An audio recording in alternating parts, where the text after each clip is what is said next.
कोटि वैष्णव वृंद की जय।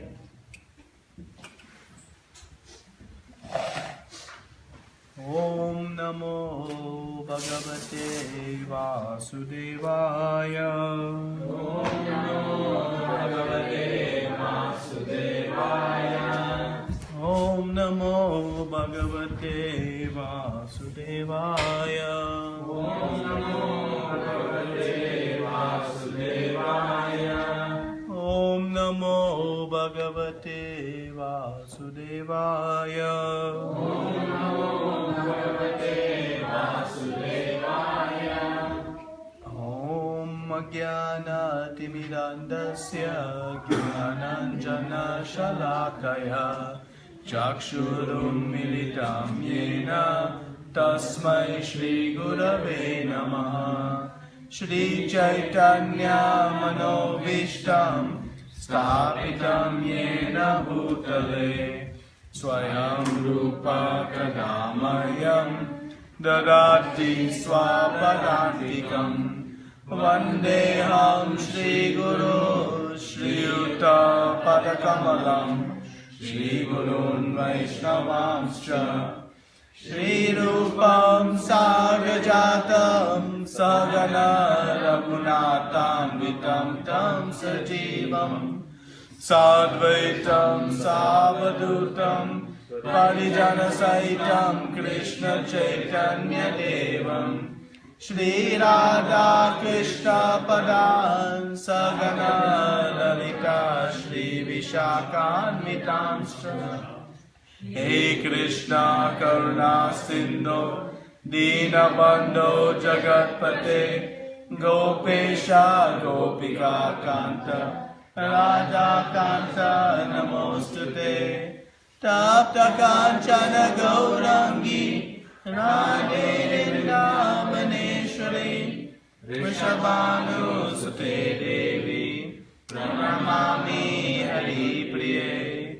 वाञ्छाकल्पतरुभ्यश्च कृपा सिन्धुभ्येव च पतितानां पावनेभ्यो वैष्णवेभ्यो नमो नमः। नमो विष्णुपदाय कृष्णपृष्ठाय भूतले श्रीमते भक्तिवेदान्त स्वामिनिति नामिने। नमस्ते सरस्वते देवे गौरवाणी प्रचारिणे निर्विशेष शून्यवादी पाश्चात्य देशतारिणे। जय श्री कृष्ण चैतन्य प्रभु Nityanand Shri Advaita Gadadara Srivasadi Gaura Bhakta-vrinda. Hare Krishna, Krishna Krishna, Hare Hare, Hare Rama, Rama Rama, Hare Hare.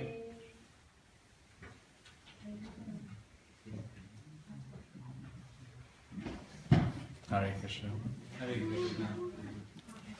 Everyone's so far away today. Should we all scoot forward a little bit? That would be great. We have thrown off the configuration in this rearrangement.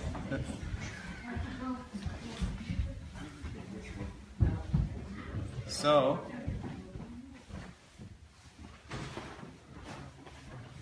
today we're going to be discussing the 25th verse of the 7th chapter. So, anybody remember what we discussed last week? One thing we discussed was the 6 symptoms of Surrender. surrender. Yeah. The 6 symptoms of surrender. Yes. What else did we discuss last week?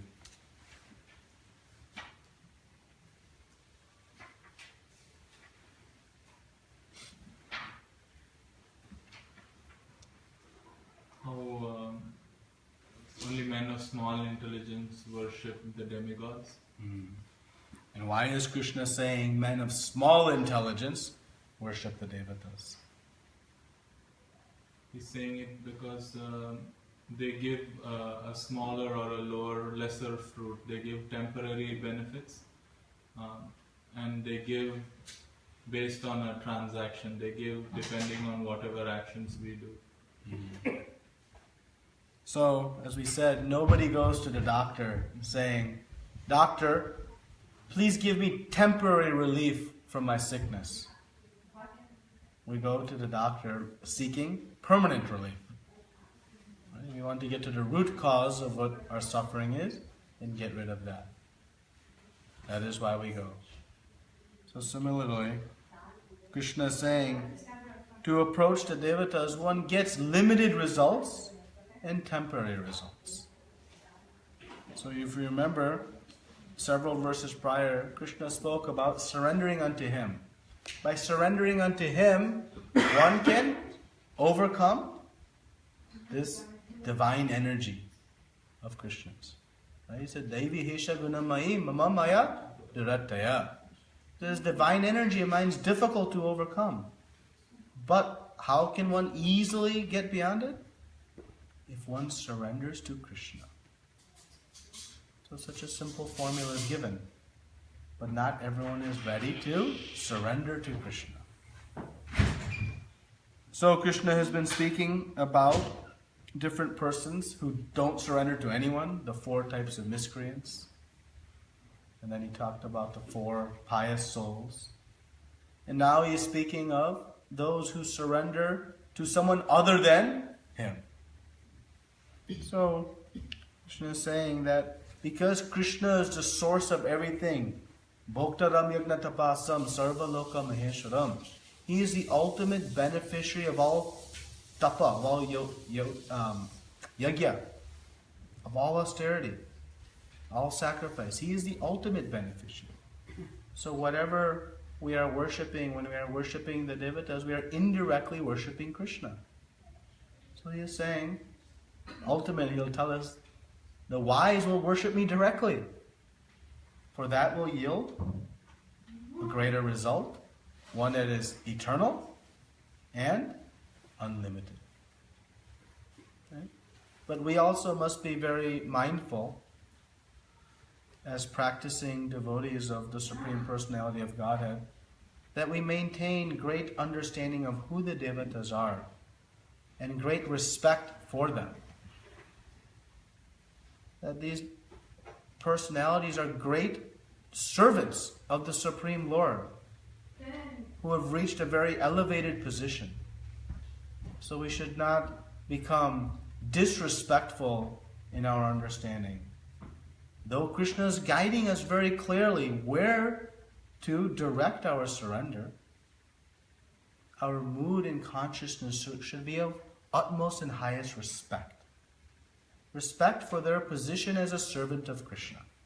But our worship should be to the Supreme Lord, as he says. Because we know, if we want to nourish all the branches of the tree and all the various fruits that are on a tree, how do we do that? Do we water each individual branch? No. We water the root. And by watering the root of the tree, all the branches are nourished. So actually we have great debts to all of the different devatas who are facilitating our existence in this world, providing and overseeing, administering the various facilities. So how to repay those debts? It is by watering the root of the tree. Individually, we have no scope. 33 million devatas are there. How we can actually, we don't have enough space on our walls to put pictures even. So Krishna says, one should worship me directly. And by worshipping me, all will be satisfied. Just Prabhupada gives in the purport of that verse, just like by feeding the stomach, all limbs of the body, all parts of the body are nourished. The devatas represent different parts of the bodies of Vishnu. But how to nourish the different parts? We feed the stomach. So in this way we saw very clear understanding of where we should go. So in the 24th verse, Krishna speaks of another unintelligent class of person. And what is this unintelligent person? One who did not go to Harvard or IIT? He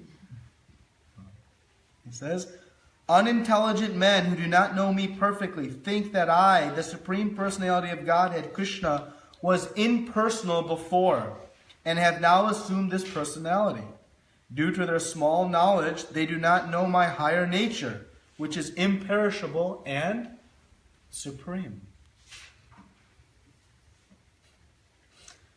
Krishna has already spoken in this verse, in this chapter, He spoke earlier in the 7th chapter, and he said that there is no truth superior to me.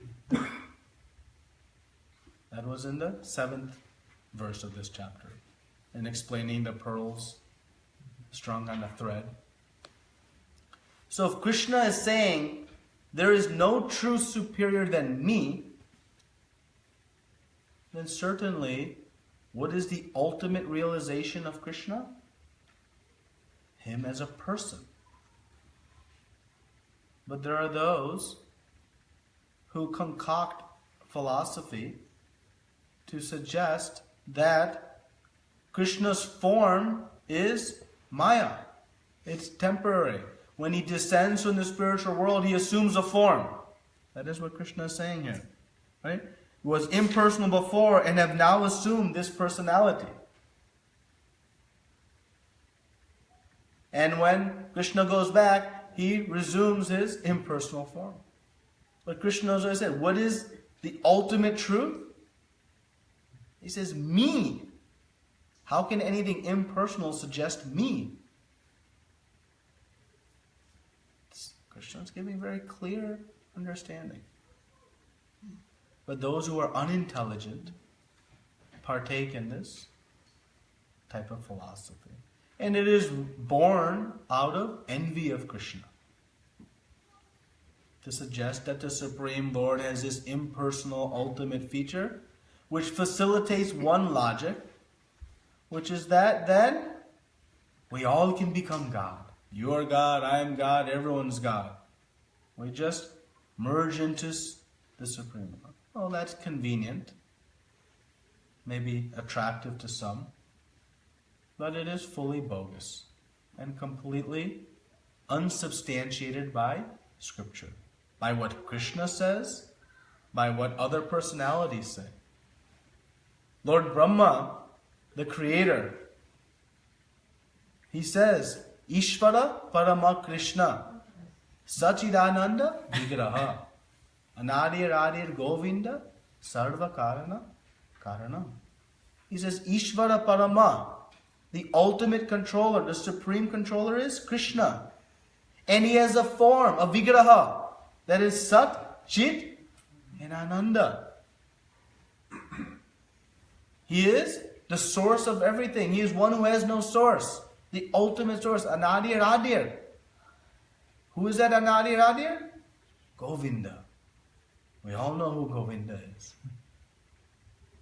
Sarva Karana Karanam. He is a cause of everything. Krishna says later in the 10th chapter, Aham sarvasya prabhavo mata sarvam parvartate iti matva bhajante mam buddha bhava samadvacata. He says, I am the source of everything. Everything emanates from me. So it is very clear that Krishna has this form. But those who are unintelligent propagate such philosophy. So now we'll read the 25th verse and see why such obvious, clear understanding is not attainable by so many. I may wonder, Krishna is giving such compelling logic. He spoke this Bhagavad Gita on this battlefield where millions were present. Why is it so elusive to know that the Supreme Personality of Godhead has his personal feature, and that this person, Krishna, who is speaking Bhagavad Gita, is that same Supreme Lord? Why is that so bewildering? Srila Vyasadeva, in putting to paper this Bhagavad Gita, always refers to Krishna as Shri Bhagavan. He says Shri Bhagavan Uvacha. Why he's not saying Shri Krishna Uvacha? Well, everyone knows Krishna is speaking. But not everyone understands that he is Bhagavan. As Parashara Muni explains, one who possesses in unlimited supply all opulences. There's only one personality that has all opulences in unlimited supply. That is Bhagavan. So now let's see. What is getting in the way of our understanding? Why don't everybody see this so clear? So I'll read the 25th verse.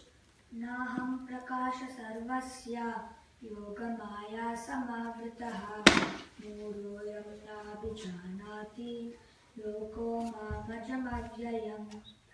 I am never manifest to the foolish and unintelligent. For them I am covered by my internal potency, and therefore they do not know that I am unborn and infallible. It may be argued that since Krishna was visible to everyone when he was present on this earth, then how can it be said that he is not manifest to everyone? But actually he was not manifest to everyone. When Krishna was present, there were only a few people who could understand him to be as the Supreme Personality of Godhead. In the assembly of Gurus, when Shishupala spoke against Krishna's being elected president of the assembly, Bhishma supported him and proclaimed him to be the supreme God. Similarly, the Pandavas and few others that he knew that he was the supreme, but not everyone. He was not revealed to the non-devotees and the common man. Therefore, in the Bhagavad Gita, Krishna says that, but for his few devotees, all men consider him to be like themselves. He was manifest only to his devotees as the reservoir of all pleasure, but to others, to unintelligent non-devotees, he was covered by his internal potency. In the prayers of Kunti and in the Srimad Bhagavatam 1.8.19, it is said that the Lord is covered by the curtain of Yoga-maya, and thus ordinary people cannot understand him. This Yoga-maya curtain is also confirmed in the Ishopanishad, Mantra 15, in which the devotee prays, Hiranmayena patrena satyasya mukham na tattvam pushan apavrinu Satya-dharmaya-dhrishtaye. O my Lord, you are the maintainer of the entire universe, and devotional service to you is the highest religious principle. Therefore, I pray that you will also maintain me. Your transcendental form is covered by the Yoga-maya. The Brahmajyoti is the covering of the internal potency. May you kindly remove this growing effulgence that impedes my seeing your Satchit Ananda Vigraha, your eternal form of bliss and knowledge. The Supreme Personality of Godhead in his transcendental form of bliss and knowledge is covered by his internal potency of the Brahmajyoti, and the less intelligent impersonalist cannot see the Supreme on this account. Also, in the Srimad Bhagavatam 10.14.7, there is this prayer by Brahma. O Supreme Personality of Godhead, O Super Soul, O Master of all mystery, who can calculate your potency and pastimes in this world? You are always expanding your internal potency, and therefore no one can understand you. Learned scientists and learned scholars can examine the atomic constitution of the material world, or even the planets. But still they are unable to calculate your energy and potency, although you are present before them. The Supreme Personality of Godhead, Lord Krishna, is not only unborn, but also avyayam, inexhaustible. His eternal form is bliss and knowledge, and his energies are all inexhaustible. So Krishna is saying, I am never manifest to the foolish and unintelligent. For them I am covered by my internal potency, and therefore they do not know that I am unborn and infallible. So, what is covering our understanding when we don't see Krishna as the Supreme Personality of Godhead? It's Yoga-maya. Is Yoga-maya potency. So this Yoga-maya potency covers the understanding. And Yoga-maya expands herself into Mahamaya. There are divisions of this illusory energy. It creates an illusion. Right? So, in this Ishopanishad is one of the principal Upanishads. And what is the purpose, the main goal of this Ishopanishad? Anybody knows?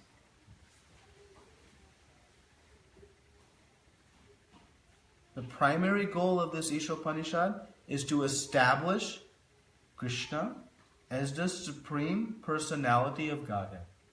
I believe Srila Prabhupada writes, discovering the original person. Maybe Supreme Person. So in this 15th verse, a prayer is made to remove this curtain of this effulgence. Right? If we stare into the sun, can we see anything else? We are blinded by it. Right? If we stare into something very, very bright, then we can't see anything around us. So what is emanating from the Lord's body? This very glaring effulgence. Many, many, many more times luminous than the sun. Many, many times more luminous. So we can struggle to even imagine. So how is it then that one can see this beautiful, three-bending, bluish, blackish form, with peacock feather and hair, chubby cheeks, shark-shaped earrings? How one can see this form with this glaring effulgence in our way? You have to get special eyes. We have to get special eyes, some sunglasses. What do we need in order to be able to see this form?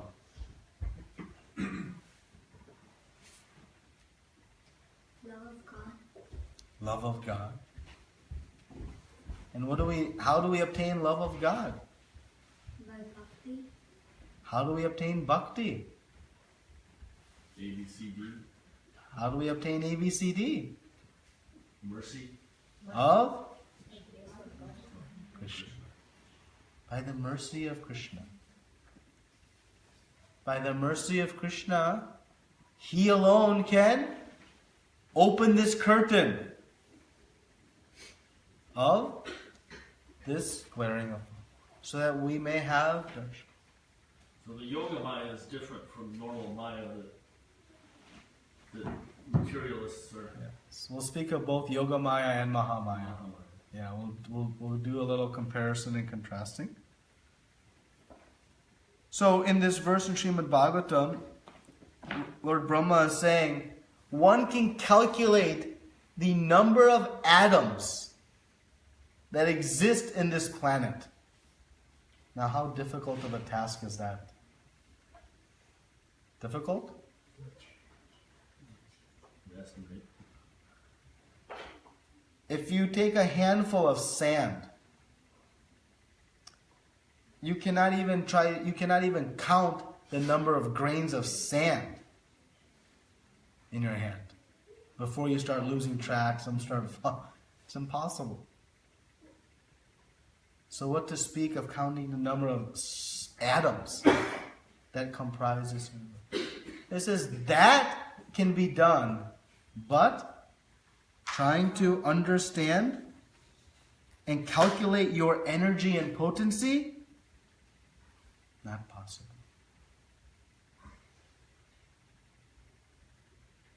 Not possible. But how one can come to know Krishna?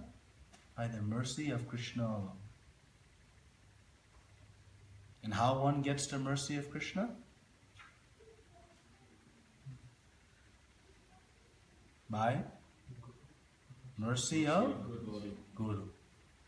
By mercy of Guru, one gets Krishna. By mercy of Krishna, one gets Guru. So, this is the means to become intelligent. Until that, we are considered foolish. Why? Because we are in ignorance. We don't see. We are covered in illusion. What is illusion?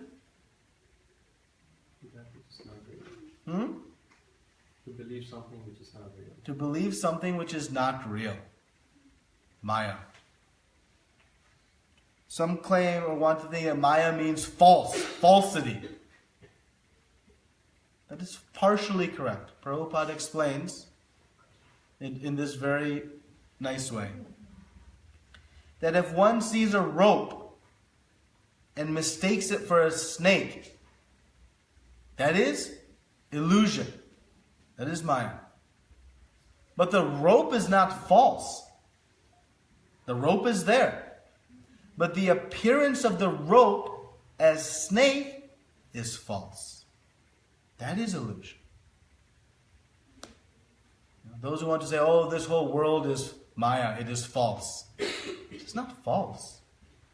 It is there. What is illusion is how we perceive this world. Krishna said, I am present everywhere, earlier in this chapter. He said, I am the inferior energy and the superior energy, Apara and Para Shakti. But how we perceive it is not such. Prabhupada explains in the purport of the 35th verse of the 4th chapter, he gives a very succinct explanation. He says, the sense of an existence separate from Krishna is called Maya. Whoa. Anything that we perceive to be separate from Krishna is illusion. anything we perceive to be separate from Krishna is illusion. And he says in parenthetical, ma means not, ya means this, not this. Again, I'll read. It's a very nice statement. He says, the sense of an existence separate from Krishna is called Maya. How often we are in Maya?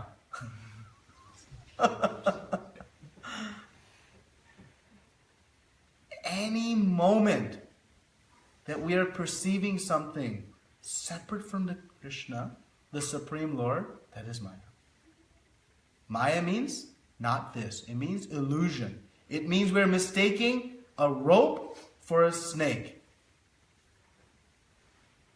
I see this body and I don't see it as material energy given by Krishna, then I am seeing snake and not rope. It is illusion. Body's real, though temporary, but it's real. But perceiving this body or perceiving anything separate from Krishna is Maya. So there are the Yoga-maya potency and the Mahamaya potency. And they serve two different functions. Can they both be there at the same time? No, they are like light and darkness. So Yoga-maya is Krishna's internal potency, which expands into his Haladini Shakti and Samvit Shakti and his Chit Shakti, Samvit Chit and Sandhini Shakti.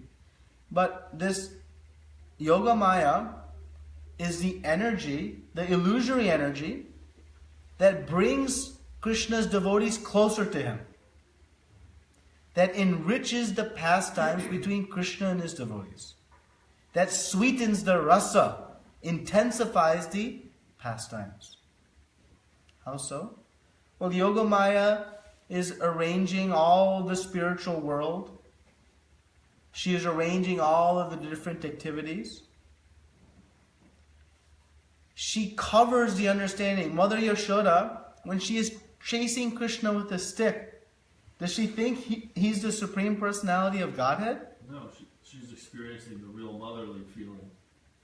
How she can experience the real emotion of being mother to someone who is anadi aradir, one who has no source.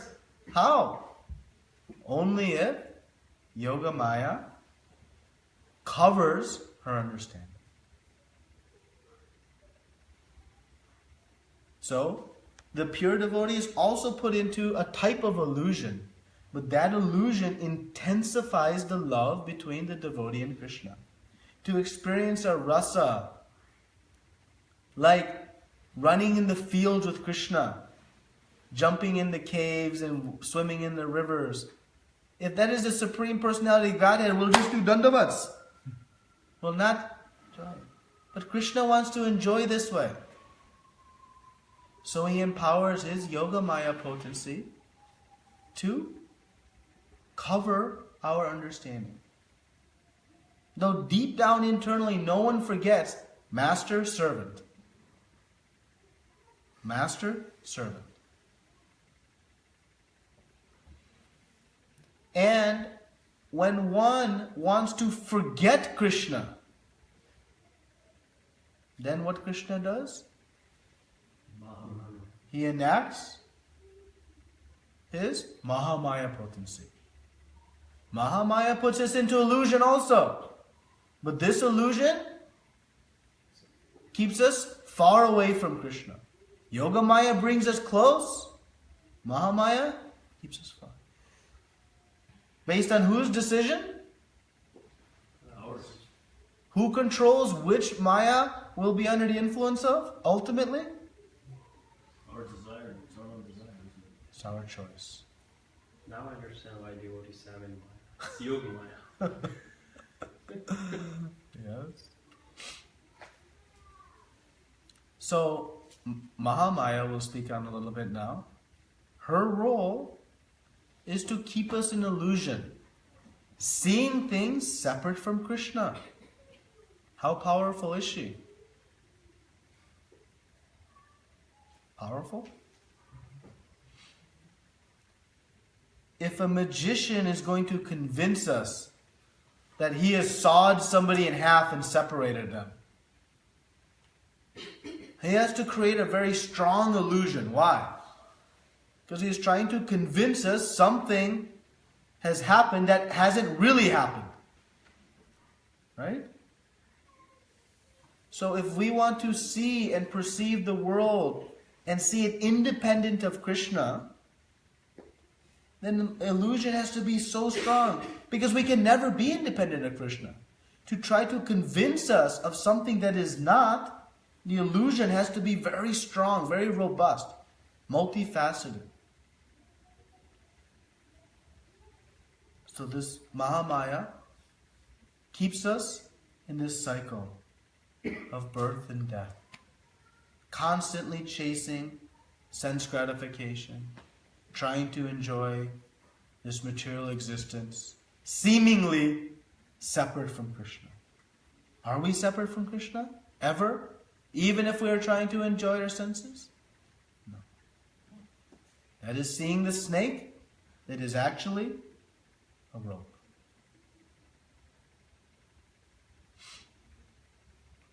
Two quick stories or examples of Maya.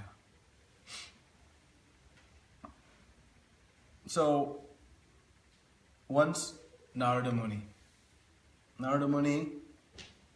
goes to Vaikuntha and he asks for a meeting with Lord Narayan. And Lord Narayan comes after some time, and Narada Muni says, "My dear Lord, I have been traveling the material world and I've seen this Maya energy. But I want to hear from you directly. What is this energy? Why is it so powerful? How does it work?" And Lord Narayan says, "Come, let's go on a walk." And so they embark on a walk, and they enter beautiful gardens, kind of forests, and they're walking along a road. And they reach one intersection. And at that intersection, Narada Muni feels some thirst. And he asks Lord Narayan, "Lord Narayan, is there any water nearby? I'm feeling thirsty." Narayan says, "Yes, there's a river just a little distance away. You go this way, grab some water and come back. I'll be waiting here." And Narada Muni says, "Okay." So Narada Muni walks towards the river. Lord Narayan is waiting at the intersection of this road. And Narada Muni makes his way to the river. And he dips his hands in the river and is about to take some water from this river. And one village man comes, says, "Oh, Narada Muni, great saintly personality, please don't drink water this way. I have a nice, cool clay pot filled with fresh water. My cottage is just here. Please come. Give me the privilege of having you grace my home." Narada Muni thinks, yeah, be nice to drink. Nice, cool water, maybe in a cup. Okay. It's close? Yeah, it's close. Just here. Won't take long? No, it's close. Won't take long. So Narada Muni follows. This man receives Narada Muni very nicely, washes his feet, gives him a nice place to sit, and takes some water. And then the man says, "But you cannot come and just take some water. Please allow me to offer you some fruits. I'll just be back 1 minute.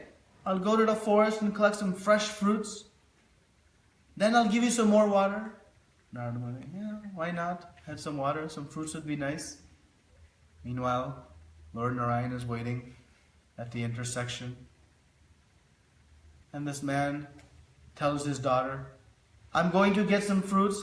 This great saintly person, Narada Muni, has come. You serve him nicely." And so she's offering fan to Narada Muni. Narada Muni is seated. And in that moments, he develops some attraction. He's very, of age, very beautiful. And the man returns with abundance of fruits. offers the fruits to Narada Muni. And Narada Muni says, "My dear sir, if you deem me eligible, I desire to marry your daughter." Oh, man was ecstatic. The great saintly person, Narada Muni, will accept my daughter. Who could be more fortunate? And soon thereafter they got married. Meanwhile, Lord Narayan is still waiting at the corner.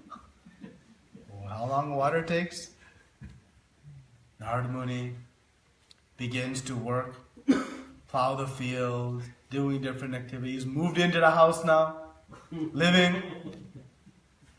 Soon, child comes, young boy, child has come, grows up, becomes a little toddler, is crawling around.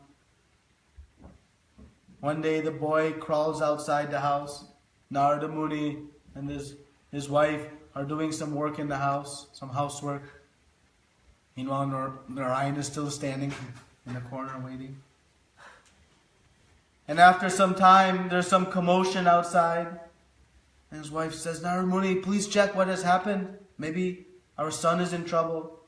He says, "No, nothing is fine. Everything is fine." Keeps working. But wife, being mother, cannot sit idle. So she goes out. After some time, Narada Muni hasn't come back. Again, some more commotion has come. And now Narada Muni thinks, river is near our home. Maybe something has happened to son and wife. So he goes outside and sees wife and child are struggling in the heavy current of the river, not able to get out. Thinks what to do. And he thinks, I cannot save my son. He's too small. I might fall in myself. At least I'll save my wife. We can have more children. And in this way, he endeavors to save his wife. But she is floating down the river, and he is running along the bank. And what Narada Muni always carries with him? Veena. Though for all this time he has not played his veena, normally he's chanting, Narayan, Narayan. That he has forgotten. And so he takes his veena, puts it upside down, takes the end where all the knobs are, with the hold the strings, and he tries to catch her hair, fish her out of the water. And what happens? He comes to a part of the river where the ground is soft, and he falls in the water. And now he is caught in a current. He is taking more water than he originally wanted. And in desperation, he chants, Narayan, Narayan. And as soon as he chants Narayan, he comes back to that exact position when he had about to dip his hands in the water to take his first drink. And Narayan is standing next to him. He says, see, Narada Muni, you wanted to know Maya? This is Maya. This is the power of Maya. Starts with a drink of water. Then let me drink out of a glass. Oh, then let me enjoy some fruits. Oh, then let me enjoy marriage, home, work. And before you know it, completely forget Narayan, Narayan, who was waiting at the intersection patiently for Narada Muni to return. This is what Naya does. Puts us in illusion. How he could forget Krishna? He was walking with Narayan. Is that from Srimad Bhagavad? I don't know. It comes from Bhakti Purushottam Maharaj's book on Maya. I don't know where the I didn't read where the reference is from. But he wrote a wonderful book on Maya and explains in great detail, and he gives many, many pastimes. And this is one pastime. It's very sweet. But it gives us good, tangible understanding of what Maya does.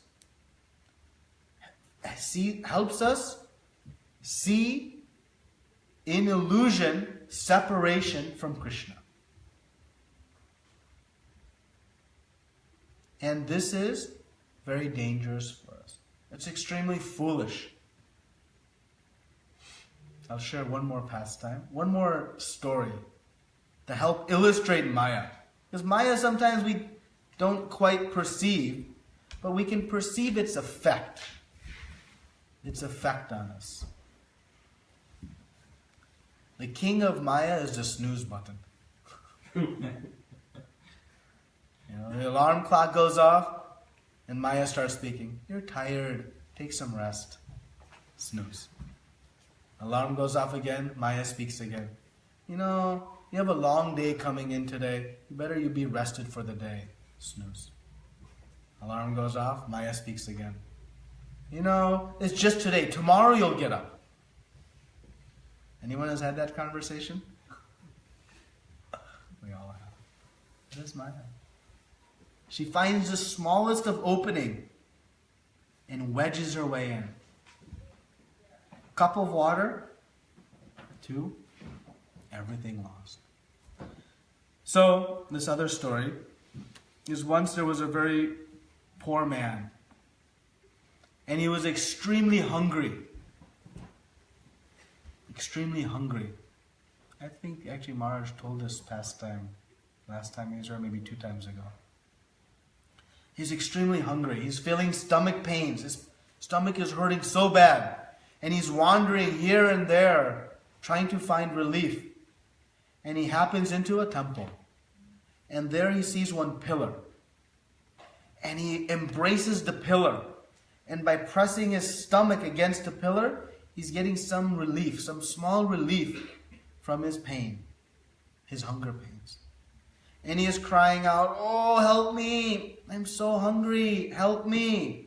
And so many worshippers are coming and going. No one's paying much attention. Finally, one compassionate lady comes and says, "My dear sir, what are you doing?" He says, "Oh, I'm hugging this pillar. I am trying to ease the pains of my hunger." And he says, "Okay, I have some puff rice for you. Please take it." But he's gripping this pillar tight. And she says, "No, let go of the pillar and take the puff rice." But he says, No, if I let go of the pillar, my pain will come back. This is subduing my pain." She's thinking, what is this guy thinking? This is the source of your relief from pain. He says, No. My hands are like this around the pillar. You put the puff rice in the hands. Okay. I'm trying to be charitable, I guess. So she puts the rice in his hands. But now what's he going to do? How is he going to eat? If he brings his hands around, everything will fall on the ground. And he doesn't want to let go of the pillar because he is holding his stomach, giving him some relief. And he is stuck. This is Maya. How is this Maya? We are trying to find some happiness, some relief in this material world. And we are searching for so much sense gratification. More money, more wealth, fame, more foodstuffs, more sex life, more this, more that. Everything we are trying to find to give us some happiness. And when someone comes and says, "You want real happiness, you want eternal happiness, come to Bhakti Vriksha, open Bhagavad Gita, come to temple, take Bhakti, this will give you eternal happiness." But what do? We don't want to give up that pillar of material sense gratification. Though, by giving up, one will eat the nectar of devotional service and experience eternal bliss. But being fooled, like this man hugging this pillar, we are reticent, hesitant to give up our material attachments. Thinking, if I give up my material attachments, I will lose that happiness. Which is factually correct. Just like that man, if he lets go of that pillar, he's going to lose the comfort he was getting. And temporarily his discomfort will increase. But by letting go of that pillar, he can then take the rice that will cure his hunger pains. But being so foolish, he's not willing to let go.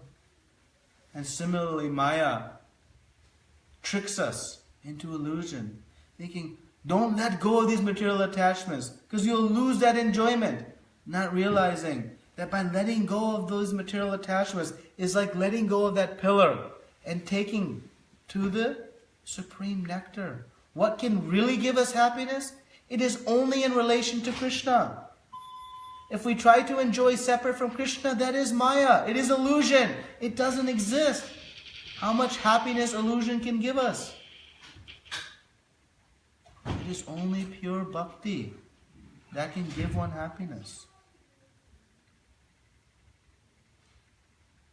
So we have to let go of that pillar. Give up those material sense enjoyments. Then we can take to the pure, eternal cure. Let us not be foolish like this man who we are all just laughing at, thinking, wow, how foolish. Well, we are all the same. As he was holding on to a pillar, we are holding on to all of our material sense desires. And when we are holding on to that, we cannot hold on to the lotus feet of the Supreme Lord. So this illusory energy is what stops us from seeing who is Krishna as our best friend, ever well-wisher, supreme master. And who are we as his eternal servant, part and parcel, never separated. The whole point of this chapter is, it opened with an explanation of how to see Krishna in all aspects of our life. Because he said at the end of the 6th chapter, that best yogi is one who sees me everywhere, who's intimately united with me, is one who is always serving me with faith and devotion. And so he's explaining to us how we can see Krishna in all aspects of our life. And when we don't, it is simply illusion. It is not that, oh, maybe Krishna is not there. No. It is simple illusion. And how to overcome the illusion? Can we overcome the illusion? How do we overcome the illusion? Surrender. Daivi hesha gunamayi mama maya tilataya. He says, if one surrenders unto me, one quickly can cross beyond this divine energy of mine. Remember, Mahamaya is serving Krishna. We should not develop hatred towards Maya. She is this energy of Krishna, Shakti Tattva. She is serving Krishna. So if we ask Krishna, please remove this curtain and open it up, of course, Krishna will fulfill our desire. And if we have desire to be independent of Krishna, Krishna, I want to enjoy separate from you, then Maya will come. And that verse is coming up. How we became illusioned by Maya in the first place, one may wonder. Icha and Dvesha. Krishna explains in the 27th verse. We'll discuss next week. And in the very next verse, the 26th verse, Krishna says, though living entities are all covered by Maya, I, the Supreme Lord, am not covered by Maya, Krishna says. Maya is serving me. So though the clouds may block our vision of the sun, the clouds never cover the sun. The clouds are. So in this way, Krishna says, but though he is never covered by this illusion, even though he may come to this material world, he is never under illusion. Any questions or comments about Maya or anything related to it or unrelated? Unrelated maybe. Okay. So I wanted to understand the worship of demigods. So especially like, for example, Shiva. Now we say that he's the topmost Vaishnava. So people who worship him,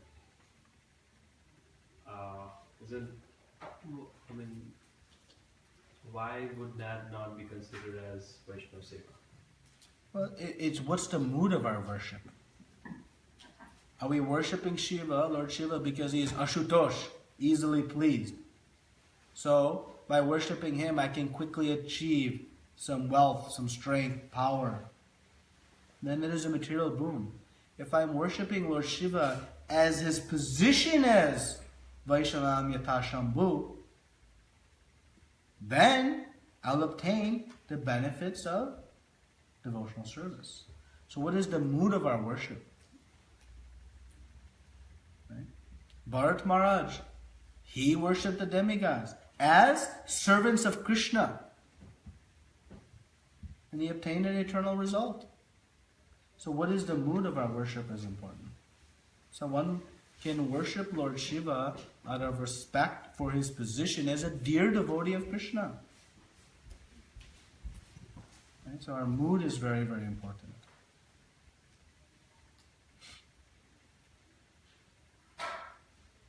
It's okay? Yeah. Any other questions or comments? Yeah. Unrelated questions. I was listening one of the lectures. He says that Bhagavad Gita is ABCD, like start with. In the Srimad Bhagavatam is Master Degree, and then Chaitanya Charitamrita is the PhD. I never heard about the Chaitanya Charitamrita. Maybe you can immediately explain. So why it would be topmost? So the question is, Prabhupada in a lecture is speaking about begin with the study of Bhagavad Gita, then come to study of Srimad Bhagavatam, and the PhD level study is Chaitanya Charitamrita. So what is Chaitanya Charitamrita? Why it's so? So let's start with Bhagavad Gita. So Bhagavad Gita, this Gita Upanishad, is the essence, the cream of all Vedic knowledge. Right?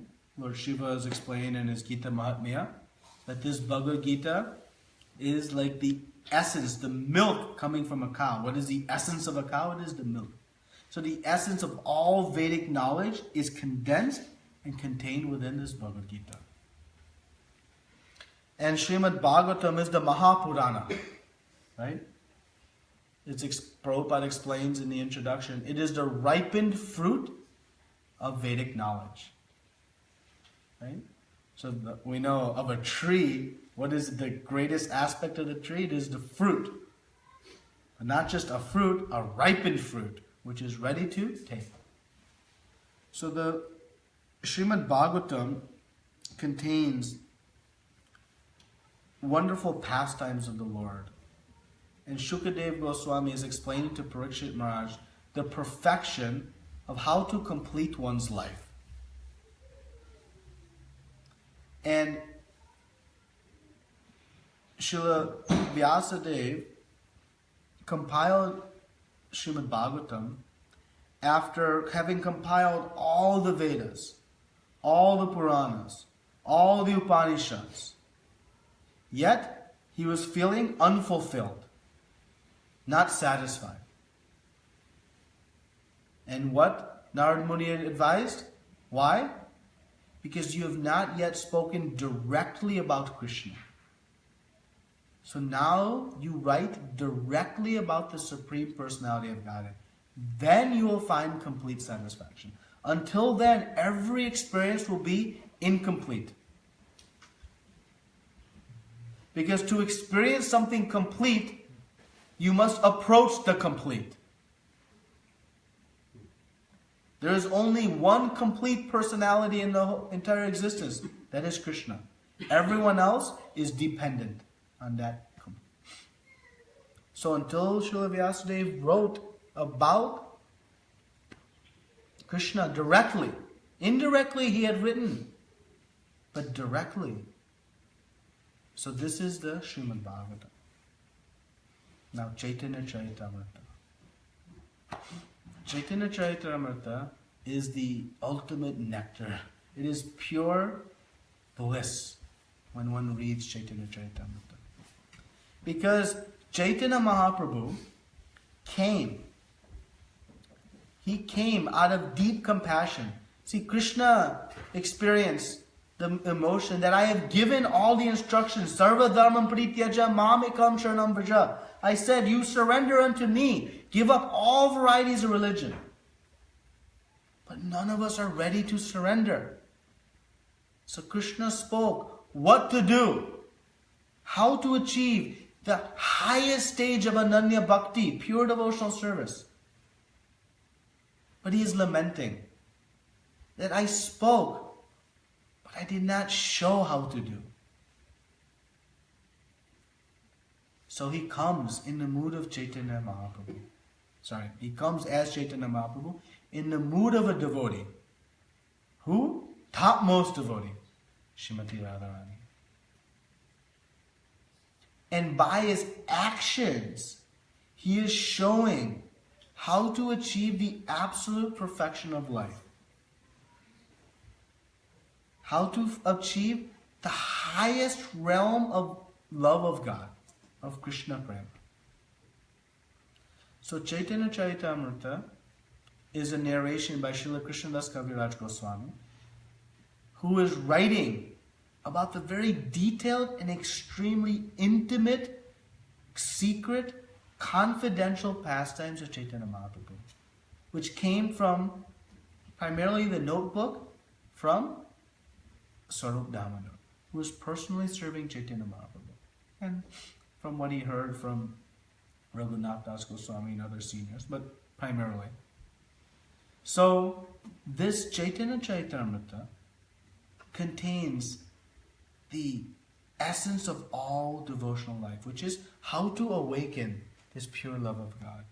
And Krishna, in his Mahavadhanaya manifestation, what does Mahavadhanaya mean? Most merciful, magnanimous. What is the meaning of mercy or magnanimous? It means one who gives something substantial for little investment.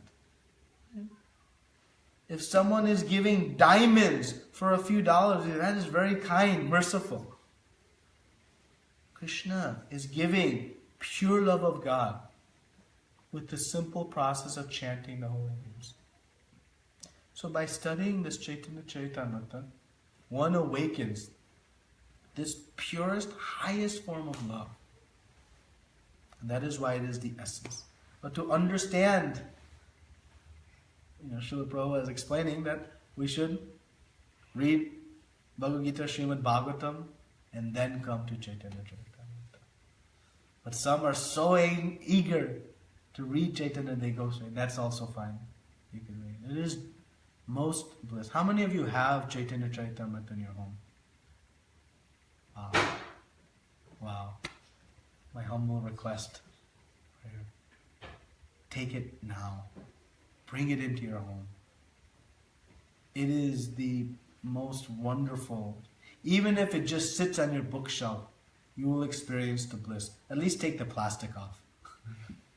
One less obstacle of opening it. Someday you'll read it. But if it's not in your home, you're guaranteed never to read it. So take this Chaitanya Charitamrita. If you want it, I'll personally bring it to your house. It is so wonderful and important to have. These three literatures we must have. We should have all of Srila Prabhupada's books, but we all should keep Bhagavad Gita, Srimad Bhagavatam, and Chaitanya Charitamrita in our home.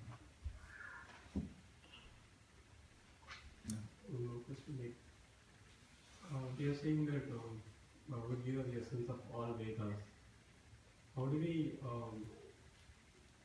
all Vedic knowledge. All Vedic knowledge. How do we if we interact with the other religion, like who follows maybe Jesus Christ or Allah? Like how we can interact with them, Quran as it is or Bible as it is. Like there is no difference. All bona fide religions speak of the same thing. Love God.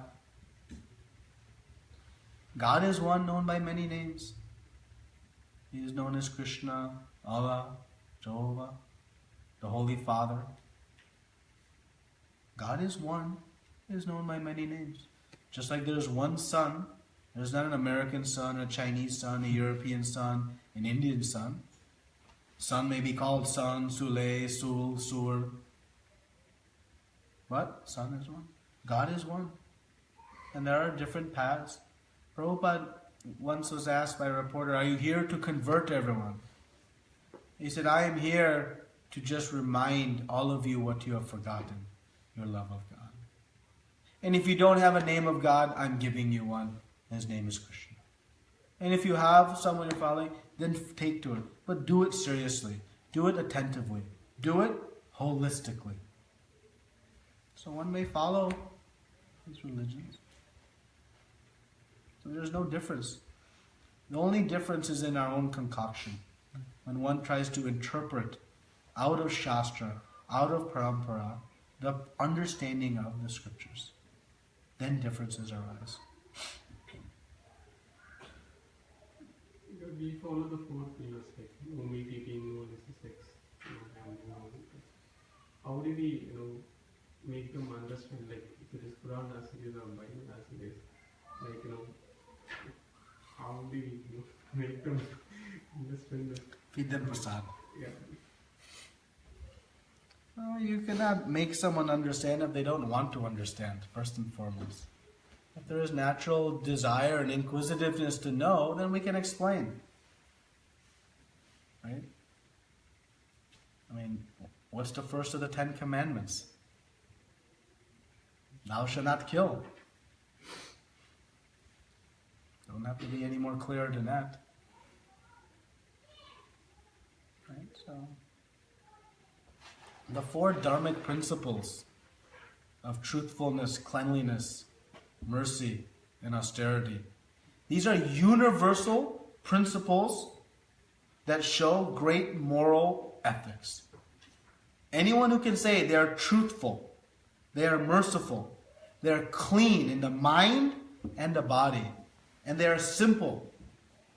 Those are great characteristics. Whether you're a spiritualist or an atheist, whether you follow Krishna or someone else, these are universal principles. And the Sanatan Dharma is universal. We are all part and parcels of the Supreme Personality of Godhead. That is an unequivocal fact. That is our Sanatana Dharma. That is the Dharma, the occupation of every living entity. Doesn't matter where we come from. That's irrelevant. Because think about it this way. If it mattered where we come from, then Krishna would be saying that I like some of my children and not others. What kind of father likes some of his children and not others? That is foolish. It's okay? Any other questions or comments? Good question? Okay. Thank you very much. Please forgive me if I misspoke anything. Srila Prabhupada ki jai, Ananta Koti Vaishnavrinda ki jai. Now we'll chant numbers.